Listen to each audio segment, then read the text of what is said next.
Economía Hoy, democratizando la educación financiera. Ok, ahora me voy a referir al sistema cambiario. Quizás la pregunta económica que más se me hace a mí es, ¿qué va a pasar con el tipo de cambio? Yo qué sé. Vaya, pregúntele a Rodrigo Cubero. Pregúntele al Banco Central.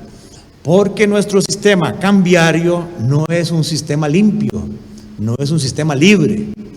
No se define el tipo de cambio por las fuerzas de oferta y demanda. Es un sistema de flotación administrada, es un sistema de flotación sucia. Porque aparte de la intervención del sector privado con los oferentes privados, hay dos grandes participantes que fijan el tipo de cambio. El sector público, incluyendo gobierno central, y el Banco Central. Entonces, ¿por qué nos interesa a nosotros que las finanzas públicas no estén desbalanceadas? Porque ese gobierno entonces va a salir a captar recursos local o externamente y distorsiona el tipo de cambio. A favor o en contra de exportadores, turismo, importadores, familias, deudas en colones o en dólares. Ese es el agravante del tema. Entonces, ¿qué está pasando con el mercado cambiario? La línea que tienen arriba, no importa el día, desde enero hasta el 7 de mayo, que es el último dato, mostraba el saldo de las reservas monetarias internacionales en el país el año pasado. Y la línea roja nos muestra el saldo de las reservas monetarias internacionales hoy. Pónganse en cualquiera de los puntos. Vamos al último. El Banco Central ha perdido 1.500 millones de dólares, estabilizando el tipo de cambio o dándole dólares al sector público. ¿Quién ha dicho algo? No varía. 20%. ¿A cuánto equivale eso respecto al volumen transado en el Monex? Más o menos el 25%. O sea que si el tipo de cambio fuera libre, no sería hoy 617, 619. Si el Banco Central no hubiese perdido 1.500 millones de reservas, hoy el tipo de cambio sería 780 colones. Entonces aquí la pregunta es, ¿por qué el sector exportador y el sector turístico están subsidiando eso? ¿O por qué el sector importador o los deudores no generadores de dólares están recibiendo ese subsidio? Esa distorsión la ocasiona las finanzas públicas desbalanceadas. Y en lo que llevamos del año se siguen perdiendo reservas, se han perdido ya 200 millones de dólares en lo que llevamos del año.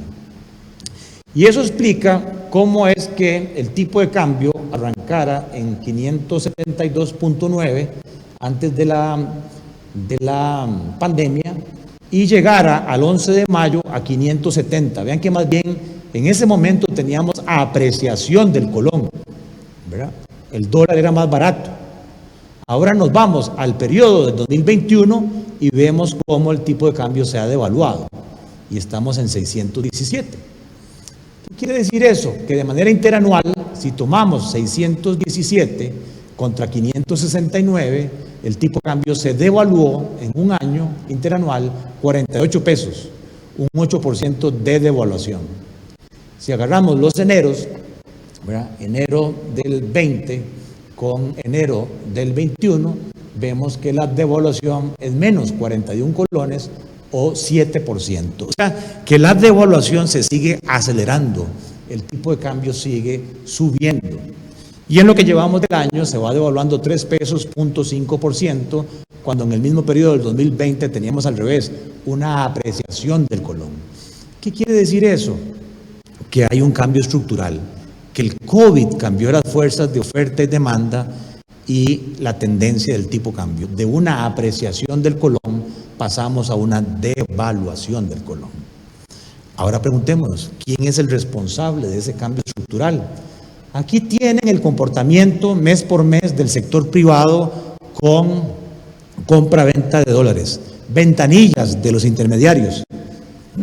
Si es positiva, quiere decir que hay exceso de compras. Los bancos le están comprando más divisas al público. Compran netas.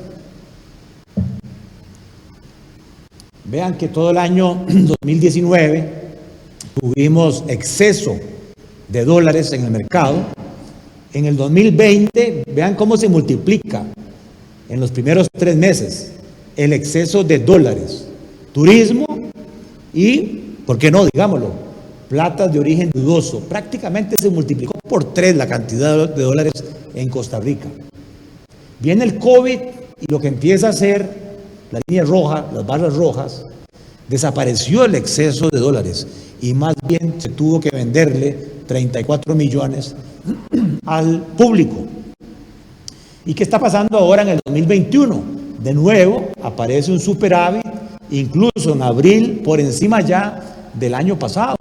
Hay un superávit en el 2021, un exceso de oferta de dólares. Pónganse ustedes en la Feria del Agricultor y hay un exceso de oferta de tomates, de papas, de mangos, de lechuga. Si hay más oferta que demanda, ¿qué le pasa al precio? El precio cae. El dólar tendría que abaratarse, o al revés, el colón tendría que apreciarse, pero yo les acabo de decir que el dólar, ¿verdad?, está subiendo, o sea que el colón se está devaluando.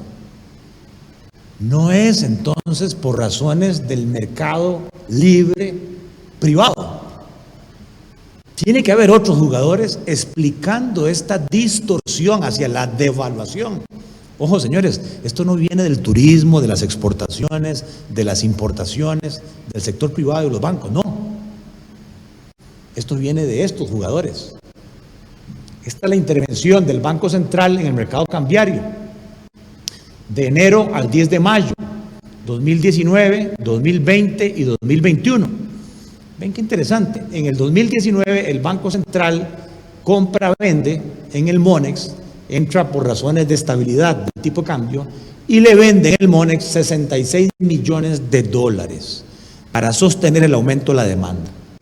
El gobierno, Recope, la Caja, el gobierno central, el INS, que no pueden comprar dólares, el ICE, que no pueden comprar dólares en el Monex, le dicen: banco, yo necesito 285 millones de dólares. Y se los da con las reservas. Pero ven qué interesante.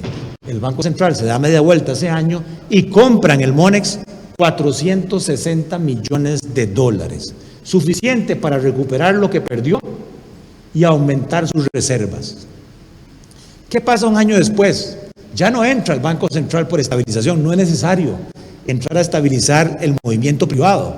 Pero el gobierno ahora le dice: banco, ya no ocupo 285 millones, ahora ocupo 600 millones de dólares. El central dice: hey, tome de mis reservas 600 millones. Se da media vuelta y dice: voy al Monex y demando 848. ¿Qué quiere decir? Que al entrar el Banco Central a comprar más de lo que necesita, está manteniendo el tipo de cambio artificialmente alto. Ahora vamos al 2021. ¿Qué está pasando en el 2021? 4 millones por estabilización en el mercado privado de divisas, pero de repente llega el gobierno y le dice: ya no ocupo 598, ahora ocupo 1.100 millones de dólares. Entonces aquí la pregunta es: ¿qué hace el Banco Central con esos 1.100 millones de dólares? ¿Va al Monex? Sí. Y dice: no, pero no le puedo meter 1.100 millones. Voy a comprar solo 932 y voy a perder 165 millones de dólares. ¿Qué se concluye de esto, señores? ¿Quién le está metiendo fuerza a la devaluación del colón? No es el sector privado. Es una cosa que se llama sector público. Las necesidades de dólares del sector público se están multiplicando por 2 o se están multiplicando por 3. ¿Por qué? Porque Hacienda tomó la decisión de captar en colones y como tiene vencimientos algunos en dólares, tiene que demandar dólares, ya no está captando dólares y eso le mete entonces una presión a la devaluación del tipo de cambio, ¿okay? Que nada tiene que ver con el sector privado. ¿Y eso qué hace? Bueno, que el tipo de cambio real, o sea, esos 615 pesos del Monex, pero multiplicados por los precios relativos, ¿cómo son los productos que compiten conmigo con los productos costarricenses? precios relativos. Como las inflaciones están estables, vean que una devaluación nominal del colón a su vez genera una devaluación real del colón. ¿Qué significa eso? Que para un europeo, para un gringo, para un extranjero, Costa Rica se está abaratando. Costa Rica está ganando competitividad con la devaluación que se está generando. Devaluación que no lo hizo el gobierno para ayudar a los exportadores y al turismo, lo hizo porque requería su flujo de caja dólares y por eso fue a demandar dólares. De rebote le sale esto, que el país está recuperando competitividad. Entonces vamos a la pregunta que siempre se me hace: ¿y qué le va a pasar al tipo de cambio en el 2021? Estas cifras están actualizadas con la presentación que hizo Rodrigo Cubero la semana pasada sobre el informe de política monetaria. El Banco Central está suponiendo que, a propósito de la subida del precio del petróleo, a propósito de la caída del turismo que continúa cayendo, nuestro faltante de divisas en el intercambio de bienes y servicios se va a ver incrementado este año en 1.122 millones de dólares.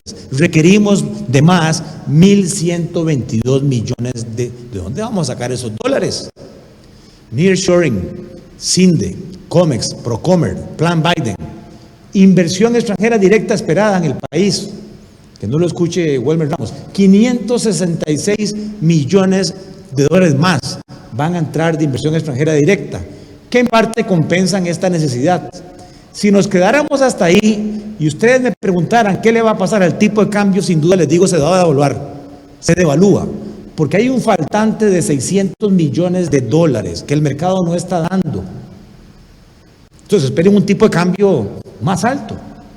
Pero de repente aparece un jugador bajo el supuesto del acuerdo con el Fondo Monetario que neto recibe fondos de apoyo presupuestario del Banco Centroamericano, Banco Mundial, Fondo Monetario, de 1.300 millones de dólares. No solamente cubre el faltante, sino que le sobran al Banco Central 700 millones de dólares. Por eso la pregunta es, ¿y qué le va a pasar al tipo de cambio? Depende del Banco Central. Si hay acuerdo con el fondo y el Banco Central decide llevar este exceso al MONEX, el tipo de cambio se aprecia, ya no se devalúa, se aprecia. Who knows? Rodrigo Cubero. Lo que él decide hacer con este exceso de 700 millones de dólares. Si quiere mantener estabilidad en el tipo de cambio, me los dejo, recupero reservas. ¿Verdad? Esa es la realidad del mercado cambiario. Economía Hoy, democratizando la educación financiera.